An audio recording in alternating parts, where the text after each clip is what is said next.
지난 시간 제자들은 엄청난 충격을 받았습니다. 첫째, 예수님이 부활하셨을 때 너무 충격을 받았습니다. 죽었던 사람이 살아나다니 충격을 받았습니다. 그런데 그 다음에 예수님이 하신 말씀에 또 연이어 충격을 받습니다. 아니, 우리 보고 옆 나라도 가본 적이 없는 무식한 우리한테 모든 민족을 제자로 삼으라고 하는 것입니다. 그리고 너희들이 가만히 기다리면 하나님 아버지가 너희에게 약속하신 것이 임할 것이라는 것. 근데 그 약속하신 것을 받으면 너희가 파워, 권능을 받는다는 것입니다. 충격이었습니다. 무슨 말인지 잘 모르겠습니다. 사실 사랑하는 성도님, 성령을 받지 않으면 말씀을 들어도 알 것 같지만 잘 이해가 되지 않습니다. 우리나라 말이지만 무슨 얘기인지 잘 모릅니다. 그러나 성령을 받으면 모르던 것도 깨닫게 됩니다. 더 충격적인 것은 그 예수님이 승천하셨다는 것입니다. 갑자기 없어져 버렸습니다. 지상에서 사라졌습니다. 너무 충격을 받고 있는데 갑자기 흰 옷 입은 천사들이 왜 니들 하늘만 쳐다보고 그러고 있느냐? 예수님이 무슨 말씀하셨는지 기억해라. 예수님은 약속하신 것을 이루고 너희들이 간 그대로 올 것이다, 이렇게 얘기했습니다. 너무 충격의 사건이 연속되니까 뭔가를 생각하고 해석하고 뭐 이런 시간이 없습니다. 뭐 마음이 어떻게 될지 모르는 거예요. 부활 때부터 충격의 연속이었습니다. 그러나 성도님, 제자들만 충격을 받은 것입니까? 예수를 믿는다는 것 자체가 충격입니다. 여러분이 처음 예수님을 믿었을 때 생각해 보십시오. 하나님 아버지가 나 같은 것을 사랑하신다니 얼마나 충격을 받았습니까? 아니, 하나님이 나의 죄를 용서하셨다니 우리가 얼마나 가슴이 뜨거워졌습니까? 그렇게 충격에서만 끝나는 게 아닙니다. 진짜 예수를 믿으면 기도할 때마다 하늘의 사건이 일어나는 것입니다. 여러분이 교회 올 때마다, 사람을 만날 때마다, 어떤 일을 할 때마다, 주의 사랑을 갖고 회사를 갈 때마다, 학교에 갈 때마다, 시장에 갈 때마다, 선교지로 갈 때마다 충격적인 하늘의 역사가 경험되기를 바랍니다. 계속 일어나는 거. 언제까지? 주님 다시 오실 때까지. 우리는 하나님 앞에 갈 때까지 예수 믿는데, 내가 예수 믿는데 인생이 지루하다, 예수 믿는데 인생이 재미없다, 예수 믿는데 인생이 지겹다, 이것은 아직 진짜 예수 믿는 맛을 모르는 것입니다. 계속 충격이 연속입니다. 초자연적인 일이 끊임없이 일어나는 거죠. 제자들도 이런 충격 속에 이제 주님의 말씀에 순종하여 예루살렘으로 돌아오게 됩니다. 12절 말씀이죠. 제자들이 감람원이라 하는 산으로부터 예루살렘에 돌아오니, 근데 사실은 이때가요 제일 위기의 순간이에요. 왜냐? 예수님이 없어지셨잖아요. 이제 예수님이 죽어서 큰 통곡을 하고 큰일 났다고 그랬는데 그 주님이 살아나셨어요. 예수님이 죽음을 이기신 능력이라는 걸 이제 알게 됐으니까 이젠 이 예수님만 붙잡고 따라가면 되겠다고 생각했는데 갑자기 예수님이 예루살렘 떠나지 말아라, 약속하신 것을 기다려라, 그러고는 숭 지도자가 사라져 버리니까 이때가 진짜 위기죠. 이게 설명을 드리자면 이순신 장군을 따르던 부하들이, 우리가 능력도 없고 별 볼 일 없는 오합지졸이지만 이 장군만 따르면 이겨. 그래서 12척의 배로 이 133척이 넘는 이 외적을 다 물리친 경험을 있는 거예요. 예수님이 죽음을 이기고 살아.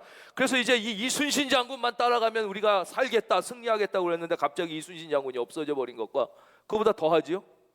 근데 없어지면서 무슨 전략과 전술을 가르쳐 준 것도 아니고 너희는 가서 모든 민족을 제자로 삼아라, 이 한마디하고는 어떻게 제자로 삼을지를 하나도 안 가르쳐 준 거예요. 그리고 없어지셨으니까 이건 진짜 충격이야. 너무 두려워. 이때 이 제자들의 마음은 어땠을까요? 두 가지 마음이 들었겠죠. 첫째, 두려움과 불안.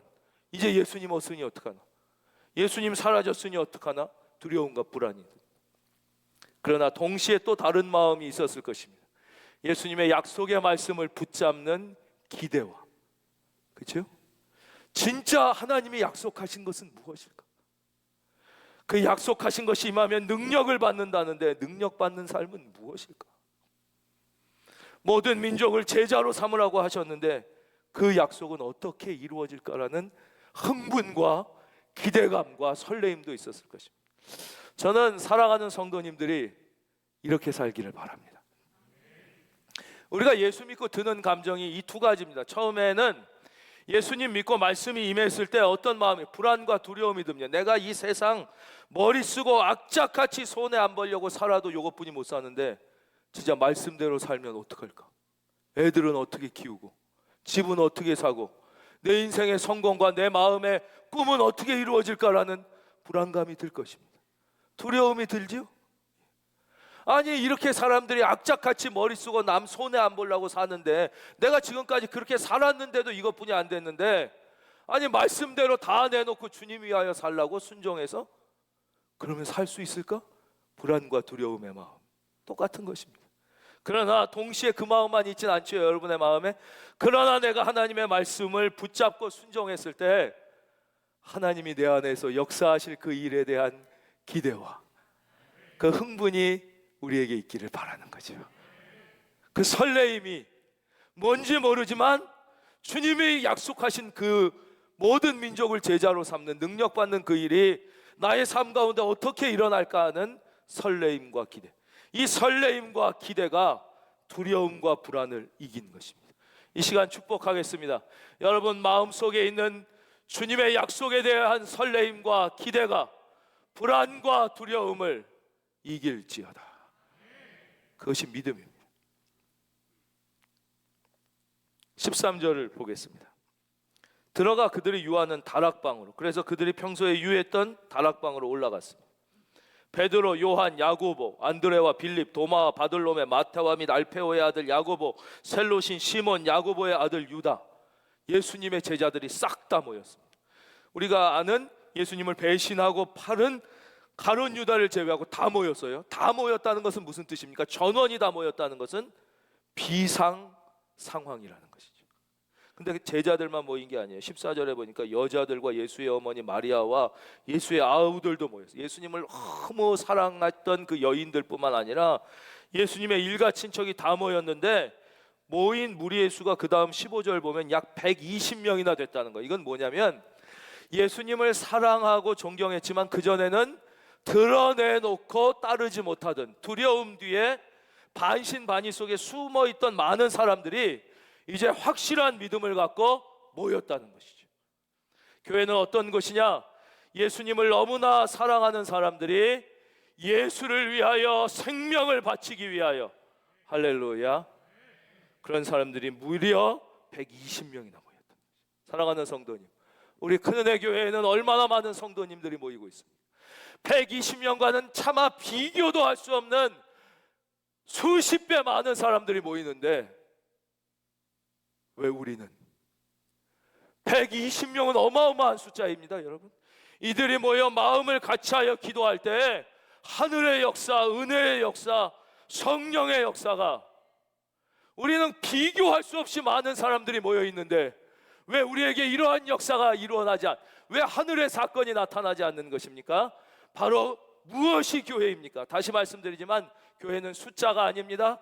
교회는 어중이 떠중이들이 모여서 마음에 잠깐 위로를 받거나 소원 성취하거나 남을 비판하거나 예수를 의심하기 위하여 모이는 것이 아니라 예수님을 너무나 사랑하여 그를 위하여 생명을 바치고자 하는 사람들이 120명만 모여도 대한민국이 변화될 줄로 믿습니다.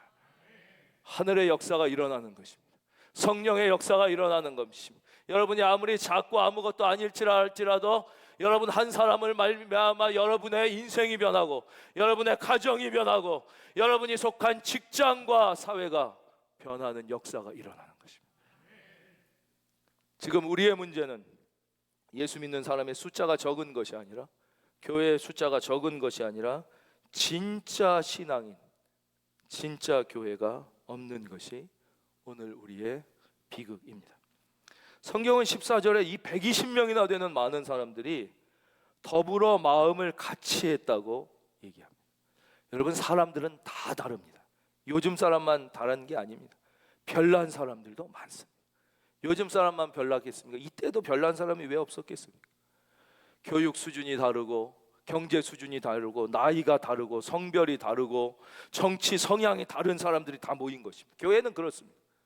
다 다른 사람들이 모여서 더불어 마음을 같이 하죠. 우리가 다 다르지만 예수님을 믿는 믿음이 하나 같기 때문에 다른 모든 다른 것들을 다 내려놓고 마음을 같이 하여, 저는 우리 큰은혜 교회가 예수님 때문에 하나 된다면 기적이 일어날 것이라고 믿습니다. 여러분, 가정 안에도 다 다르지요? 중국집에서 음식을 시켜도 짜장면을 좋아하는 딸과 짬뽕을 좋아하는 아빠가 다를 것입니다. 다 다른 것입니다. 그러니까 신앙은 억지로 다른 것을 같이 맞추는 것이 아닙니다. 이렇게 하라고 그러는 게 아니라 다 다른 걸 인정하는 것입니다. 성별이 다르고 기호가 다르고 배경이 다르고 교육 수준, 경제 수준, 뭐 정치 이념, 성향이 다 다르지만 그것보다 훨씬 중요한 예수님 때문에, 그분 한 분 때문에 마음을 같이 할 수 있는 것. 그래서 그들은 한 마음으로 한 가지 생각을 했습니다. 그래서 이제 하늘의 역사가 일어나는 거예요. 하늘의 역사, 은혜의 사건, 은혜의 사건이라. 그것을 오순절 사건, 성령 사건이라고 성경이 설명하시는 거예요. 하늘의 사건이 일어났는데, 그럼 이분들이 이제부터 오늘 말씀의 주제입니다. 도대체 무엇을 했기에 이런 영적 사건이 일어났느냐 하는 것이죠. 먼저 이 120명이 넘는 예수님을 사랑하는 사람들이 하지 않았던 것 세 가지를 말씀드리겠습니다. 그러니까 이거는 그렇게 중요하지 않죠. 하지 않았던 거니까 그냥 안 하면 되니까 그냥 안 적으시면서 들으셔도 돼요. 생각 안 하시면서 들어. 첫째, 이들이 하지 않았던 것은 회의를 하지 않았습니다. 이것은 굉장히 중요한 것입니다. 대부분의 사람들은 어떤 문제가 생기거나 어떤 목표가 있으면 관계자들끼리, 이해인 관계에 속한 사람들끼리 모여서 회의를 합니다. 그런데 안타깝게도 오늘날 많은 교회들이 세상의 방법을 따라가고 있다는 것입니다. 예수님의 제자들은 회의하지 않았습니다. 어떤 사람들은 거의 토론으로 밤을 지새워요. 그래갖고 끝장 토론 이런 것도 있잖아요. TV에도 보면 맨날 모여서 어떻게 하면 이 나라가 잘 될지를 맨날 토론하고, 무슨 문제가 있으면 맨날 토론하고 맨날 회의만 하는 거예요. 물론 그렇게 해서 세상의 일은 될 수 있을지도 몰라요. 그러나 영적인 사건은 인간들이 모여 회의한다고 일어나지 않습니다. 여러분, 은혜를 사모하십니까? 여러분의 삶에 하늘의 사건이 일어나기를 원하십니까? 그러면 회의하면 안 됩니다. 두 번째, 이 사람들이 하지 않았던 것은 세미나를 열거나 토론하지 않았습니다. 요즘 똑같지요? 예? 무슨 일만 있으면 그 각 분야의 전문가들을 모셔놓고 세미나를 합니다. 토론회를 해요. 그러면 맨날 TV 무슨 시사 토론 프로그램 다 그거예요. 맨날. 예. 그 분야 전문가들 무슨 교수 모셔서 옛날 뭐 했던 사람 맨날 그 하는 거예요. 토론하고 그 다음엔 뭐예요? 그거 한 다음에 여론조사예요. 맨날 여론조사예요. 그래가지고 여론조사에서 많이 나온 게 무조건 답이야.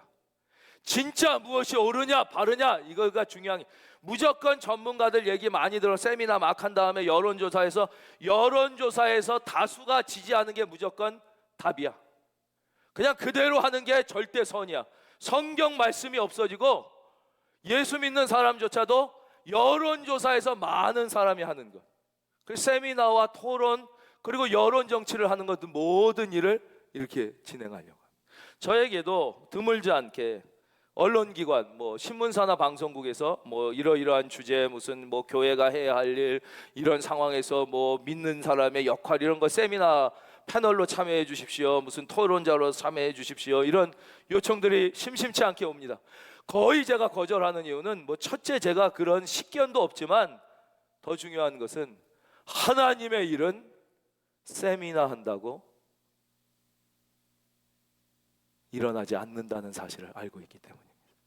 사람들이 모여서 토론한다고 하늘의 사건, 하나님의 뜻이 이루어지지 않는다는 것을 알고 있기 때문입니다.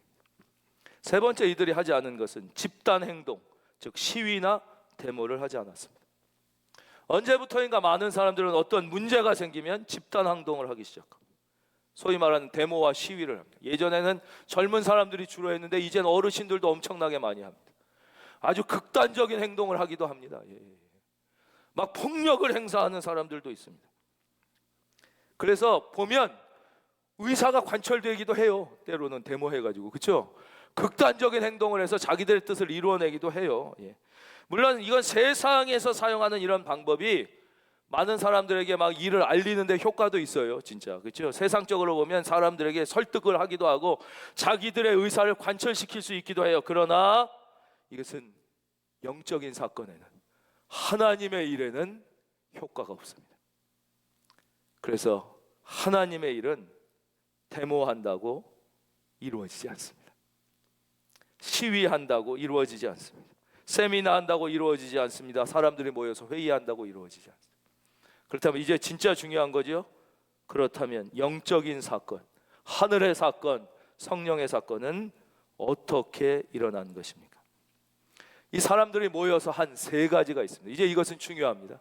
하지 않은 세 가지는 우리가 그냥 안 하면 되니까. 이들이 모여서 한 세 가지. 첫째, 성령의 사건을 기다리며 한 첫째 일은 순종하는 일이었습니다. 4절 말씀을 보겠습니다. 사도와 함께 모이사 그들에게 분부하여 이르시되 예루살렘을 떠나지 말고 내게서 들은 바 아버지께서 약속하신 것을 기다리라. 그래서 그들은 오늘 말씀 12절, 제자들이 감람원이라 하는 산으로부터 예루살렘에 돌아오니 예루살렘에 돌아와서 떠나지 않았습니다. 순종했습니다. 예수님이 예루살렘 떠나지 말라 그러면 떠나지 말아야 돼요. 다시 하겠습니다. 예수님이 떠나지 말라 그러면 떠나지 말아야 돼요. 예수님이 모이라 그러면 모여야 돼요. 그래야 하나님의 은혜가 임하는 거죠. 하나님의 영적인 사건이 내 삶에서 일어납니다. 또 떠나라 그러면 즉시 떠나야 돼요. 떠나라 그러는데 안 떠나도 문제가 되는 거예요. 근데 중요한 것은 이 문제는 우리가 고민할 상황이 아니라는 거예요. 주님이 시키는 대로 하면 되는 거예요. 어떤 명령이든 우리는 주님이 시키시는 대로 하나님의 말씀, 하나님의 명령, 하나님의 위탁에 순종하면 여러분의 인생에 기적이 일어납니다. 하늘의 사건이 일어납니다. 영적인 사건, 초자연적인 일들이 날마다 경험되는 거예요. 그러나 하나님 하신 말씀 갖고 토론하고 세미나하고 의논하면 아무 일도 일어나지 않습니다. 그래서 순종보다 더 위대한 믿음은 없습니다. 순종보다 더 위대한 믿음은 없습니다. 이렇게 말씀드리면, 그래, 순종은 믿음의 가장 위대한 한 모습이야. 그러나 어떻게 믿음만 갖고 살 수 있나? 행동도 해야지. 혹시 이렇게 생각하는 분이 계십니까? 여러분, 순종보다 더 위대한 믿음은 없습니다. 동시에 순종보다 더 위대한 행동도 없습니다. 여러분, 뭐 마음 먹은 것이 있습니까? 여러분, 뭐 하려고 한 것이 있습니까? 하지 마십시오.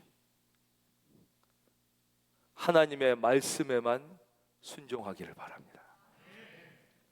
근데 우리는 왜 순종을 잘 못하는 것일까요? 우리의 순종의 제일 큰 문제점, 우리의 순종을 가로막는 우리들의 문제는 무엇이냐면, 첫째는 우리 예수 믿는 사람들이 하나님을 안 믿는 데 있는 게 아니에요. 하나님을 다 믿어요. 여기 하나님 안 믿는 데 나와 있는 분이 누가 있겠습니까? 문제는 하나님을 믿기는 믿는데 하나님의 능력을 제한하는 데 있습니다. 하나님을 어디까지 믿느냐, 하나님을 어디까지 순종하느냐, 내가 이해하고 내가 납득하고 내 이성과 지성과 경험이 받아들일 수 있는 범위까지 순종하는 데 있습니다. 여러분, 이것은 순종이 아니라 불순종입니다. 하나님의 무한한 능력을 믿질 못하는 거예요. 나의 이성과 지성과 나의 경험을 넘어서는 그 위대한 하나님. 그래서 여러분들은요, 하나님을 하나님으로 믿어야 되는 거예요. 하나님을, 전지전능하신 하나님, 무한한 능력을 가진 하나님, 나의 이해의 범위를 넘어서는 하나님을 믿어야 되는데, 내가 할 수 없다고 생각하는 것은 하나님도 할 수 없다고 생각하는 거예요. 그래서 순종하지 않아요. 내가 이해할 수 없는 예를 좀 들어드릴까요? 주로 미혼 남녀들은 아주 우리 교회에도 믿음이 너무 좋습니다. 그런데 얘들이 거의 어디까지 해서 순종이 대부분 걸리느냐? 결혼에서는 걸립니다. 하나님이 결혼하라는 사람이 아니라 내 마음에 드는 사람하고 결혼해야 행복할 거라고 생각해서 지질이 고생하며 결혼했는데 삶에 만족이 없네. 지가 그렇게 골라서 찾았는데, 옛날엔 몇 년 골랐는데 요즘에는 30 중반까지 골라요. 주님이 제시하는 그 결혼의 조건에 다 순종해 내가. 그러나 결혼만큼은, 배우자만큼은, 이 남자만큼은, 여자만큼은 내 이성과 내 합리와 내 생각에 합당한 사람이랑 결혼해야 돼. 여러분, 그래서 만족하십니까? 그리고 자녀의 문제가 그렇습니다. 자녀는 하나님의 방식이 아니라, 하나님의 말씀이 아니라 나의 지혜와 나의 경험으로 자녀를 키워야 돼요. 이건 내 새끼야. 하나님도 터치하지 말라는 것이죠. 다른 건 다 순종하겠습니다. 그러나 이 힘들고 어려운 세상, 내 새끼 고생하며 사는 건 못 참겠으니 요거는 내 방법으로 하는 거 이해해 주시길 바랍니다. 그러나 사랑하는 성도님, 여러분의 자녀는 여러분의 자녀가 아니라 하나님의 자녀입니다. 여러분이 여러분의 자녀를 아는 것보다 하나님이 훨씬 더 잘 알고 계시고, 여러분이 여러분의 자녀를 위하여 계획하고 준비하는 것보다 하나님이 훨씬 더 좋은 계획을 가지고 계심을 믿을 수 있기를 축원합니다. 우리가 하나님을 하나님으로 믿지 못하는 것이죠. 하나님을 제한합니다. 그게 우리의 문제예요. 그러나 우리가 하나님을 하나님으로 인정하고 내 모든 것을 내어 드릴 때에 하나님은 비로소 나를 통하여, 우리 교회를 통하여 일하기 시작하시는 것이죠. 성령님의 문제도 마찬가지입니다. 우리가 성령님을 안 믿는 게 아니에요. 우리 중에 지금 성령님 안 믿는 분이 누가 계시겠습니까? 다 성령이 천지를 창조하신 거 다 믿지요? 설교 듣고 성령님이 예수 그리스도를 동정녀에게 잉태하게 하셨다 믿지요? 성령님이 성경을 기록하게 하셨다, 이 사람이 쓴 걸 아닌다 다 믿지요? 아니, 더 믿어요. 거기서 나가서 성령님께서 내 안에 역사하셔서 내가 예수 그리스도를 구주로 영접하게 된 것도 다 믿지요? 근데 문제는 거기까지입니다. 그 성령님이 오늘도 살아 계셔서 내 안에 불가능을 가능케 하시고, 내 안에 하늘의 역사를 일으키시고, 예언도 하게 하시고, 방언도 하게 하시고, 불가능을 가능케 하시고, 병자를 치료하시고, 할렐루야. 이 오늘의 초자연적 성령의 역사는 안 믿는 것입니다. 거기까지만 믿는 것이죠. 성령님이 능력이 없는 것이 아니라 우리 안에 하늘의 역사, 영적인 사건이 일어나지 않는. 왜 예수를 믿는데도 우리 안에 살아계신 성령님, 살아계신 예수님의 영적인 사건이 일어나지 않느냐? 그 이유가 거기에 있습니다. 성도님들에게 한번 지루하실까 봐 질문을 드리겠습니다. 아니, 제자들이 3년 동안 예수님하고 같이 살았잖아요. 3년 동안 같이 먹고 자기만 한 게 아니라 예수님이 하신 일을 다 봤어. 기적을 다 봤어. 막 병자 고치고 죽은 자 살리고 막 다 봤어. 그리고 예수님이 하신 말씀 다 들었어. 3년 동안 계속 아침부터 저녁까지, 자기 전까지 다 들었어요. 들을 만큼 들어. 그리고 십자가도 봤어. 거기에서 끝난 게 아니에요. 죽음을 이기고 부활하신 것까지 다 봤어. 이 정도 볼 만큼 보고 들을 만큼 들었는데 굳이 성령 사건, 오순절 사건이 제자들에게 필요했을까요? 그러니까 우리 문제로 바꿀게요. 내가 설교를 들을 만큼 들었어. 수천 편도 더 들었네. 교회를 다닐 만큼 다녔어. 봉사를 할 만큼 했어. 그렇죠? 뭐 선교도 할 만큼 하고 성경도 읽을 만큼 읽고 성경 공부 훈련도 할 만큼 했는데 굳이 내가 오늘 꼭 성령을 사모해야 되고 성령의 역사를 기다려야 되냐 하는 것이에요. 그건 필요한 사람도 있지만 나 같은 사람은 들을 만큼 듣고 내가 다닐 만큼 다녔는데 굳이 나한테까지, 여러분 정답은 무엇입니까? 정답은 예수입니다. 제자들 중 단 한 명도 이 오순절의 영적인 사건을 체험하지 않아도 되는 사람은 전혀 없었듯이 우리 중에 계신 모든 분들 중에 오순절 사건이 필요 없는 분은 한 분도 없다는 사실을 믿기를 바랍니다. 꼭 그래서 너희들은 아무것도 하지 말라는 거예요. 지금 그냥 예루살렘에서 아버지가 약속하신 것 기다리라는 거예요. 이런 사모하는 마음이 우리에게 있기를 바랍니다. 그래서 이들이 첫째 한 건 순종이고 두 번째 한 것은 이 하늘의 사건을 경험하기 위해서, 영적인 사건을 경험하기 두 번째 한 건 기도입니다. 기도. 더불어 마음을 같이하여 오로지 기도에 힘쓰더라. 오로지 기도는 뭐냐면요, 전에도 제가 설명드린 엘리야가 구약에 기도했던 것을 생각하시면 돼요. 엘리야가 어떻게 기도했냐? 그 영적인 대결을 했잖아요. 갈멜산에서 우상 숭배하는 700명과 3년 반 동안 비가 안 와 가물었어요. 우리가 1년만 현대 시대에도 비가 안 오면 난리가 날 텐데 3년 반. 그래서 거기서 살아계신 하나님께 비를 달라고 기도할 때 이 엘리야가 얼마나 간절히 기도했으면 머리가 무릎 사이로 들어가게 기도했다는 거예요. 여러분, 기도 드려볼 때 머리 무릎 속에 이렇게 집어넣어 보신 분 계세요? 안 들어갑니다. 요거 한 분 제외하고는 안 들어가요. 머리를 아무리 무릎 속에 들어가도 코도 잘 안 들어가요. 근데 어느 순간 간절히 기도하다 보면요, 내 머리가 무릎 속에 들어가 있는 것을 발견하게 되는 순간이 와요. 이게 뭐냐? 이게 오로지 기도하는 거예요. 세상과 나는 간 곳 없고 오직 하나님만 바라보며, 그러니까 이게 오로지 기도에 힘썼다는 게 어떤 뜻이냐 해석하는 게 중요한 게 아니라 그 장면을 생각해. 이러한 뜨거운 기도를 드릴 때 이 하늘의 역사가 일어나는 것이에요. 제가 앞에 빼먹은 게 하나 있어서 그 예 하나만 설명해 드릴게요. 우리가 이제 순종하지 못할 사람이, 대표적인 사람이 구약에 아브라함이 있어요. 아브라함. 왜 순종하지 못하는지를 또 하나 설명드려야 돼서 그래요. 실제적인 걸. 아브라함에게 하나님께서 갈대아 우르를 떠나서 가나안으로 가라 그랬어요. 근데 약속을 해주셨어요. 가나안으로 가면 젖과 꿀이 흐르는 땅이니까 가라. 그래서 그 약속을 갖고 갔어요. 우리도 그랬죠. 처음에 예수 믿을 때 뭐 예수 위하여 살겠다, 예수 위하여 죽겠다, 뭐 이래서 믿는 사람은 별로 없어요. 그렇죠? 뭔가 마음의 평안과 위로를 받고 삶의 문제의 해결함을 받고 뭐 이래서 하듯이 아브라함이 갔어. 근데 막상 가나안에서 살아보니까 기근이 왔단 말이에요. 기근이. 먹을 게 다 없어진 거예요. 여러분도 그렇죠? 그래서 예수 믿는다고 했는데 뭐 문제가 해결되거나 마음에 평안이 있거나 뭐 잘 되는 게 아니라 어려움이 오네. 그래 아브라함이 생각했어. 이게 뭐지? 이게 하나님이 가짜는 아닌 것 같은데 이 상황에서 내가 어떻게 하는 게 지혜롭고 합리적인 판단일까? 먹을 게 많은 곳으로 가야지. 그래서 이집트로 가잖아요. 우리가 순종하지 못하고 실수하는 게 대부분 이런 상황입니다.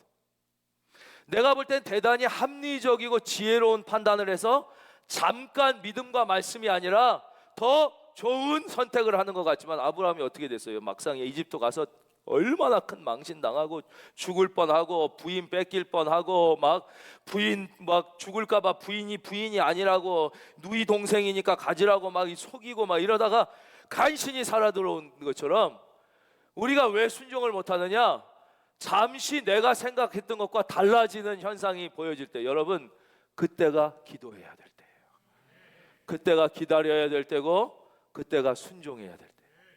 안 그러면 이 아브라함처럼 되는 것이. 그 다음 이제 합심 기도에 대해서 말씀드렸어요. 이 기도도 우리가 뜨겁게 이 기도하지 못하는 게 문제예요. 기도를 안 하는 게 문제가 아니에요. 여기 다 예수 믿는 분인데 기도 안 하는 분이 누가 있으세요?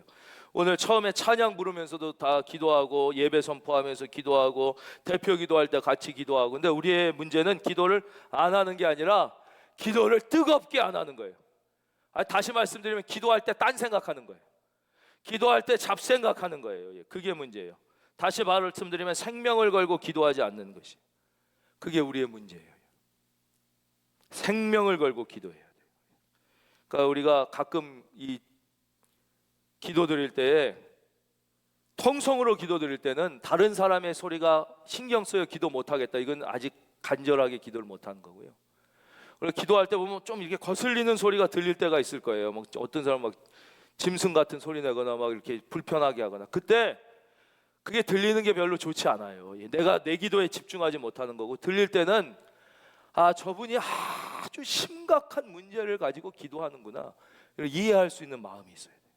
왜 저 인간은 저렇게 교양 없이 기도하나? 이거는 아직 기도가 뭔지 모르는 사람이에요. 사탄의 유혹입니다. 마귀는 우리에게 이렇게 유혹합니다. 기도해라. 그러나 간절하게 하지는 말아라. 기도해라. 찬양대. 이제 연습 시작해야 되니까 기도해라. 그러나 연습 많이 해야지. 기도 길게 하지 말아라.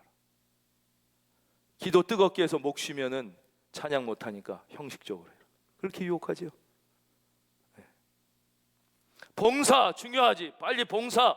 지금 시간 없는데 빨리 봉사 시작해야지. 기도는 해라 하지 않진 마. 그러나 형식적으로 빨리 하고 봉사 시작해.